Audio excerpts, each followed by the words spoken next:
Extrait d'Aspasie de Giacomo Leopardi.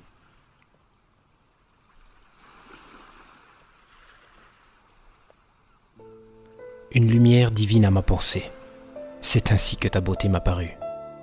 La beauté, la musique ont un effet semblable, qui semble bien souvent dévoiler le mystère profond de cieux inconnus.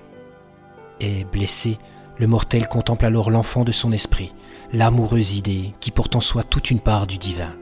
Pareil, par le visage, la voix, les gestes, à la femme que l'amant extasié s'imagine qu'il contemple et qu'il aime. Or c'est l'image, et non pas elle, qu'il vénère et qu'il aime, et jusque dans l'amour des corps.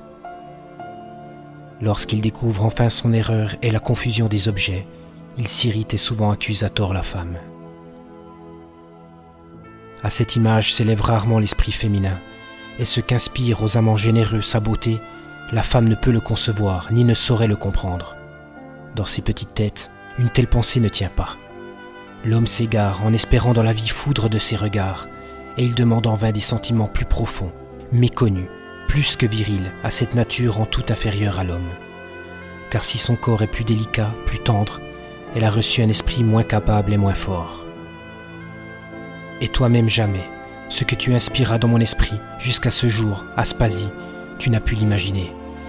Tu ne sais quel amour infini, quelle folle souffrance, quels élans indicibles et quel délire tu éveillais en moi. Et nul jour ne viendra que tu le saches. C'est tout pareillement que le musicien ne sait ce qu'il éveille aux accords de sa main ou de sa voix en qu'il écoute. Or cette Aspasie est morte, que j'aimais tant. Autrefois seul objet de ma vie, elle gît pour toujours, et seule parfois revient puis disparaît son ombre bien-aimée. Toi, tu vis, toujours belle, si belle même à mes yeux, que tu passes toutes les autres. Et pourtant, la flamme est morte qui me venait de toi, car j'aimais non point toi, mais la déesse qui prit vie de mon cœur et trouve en lui sa tombe.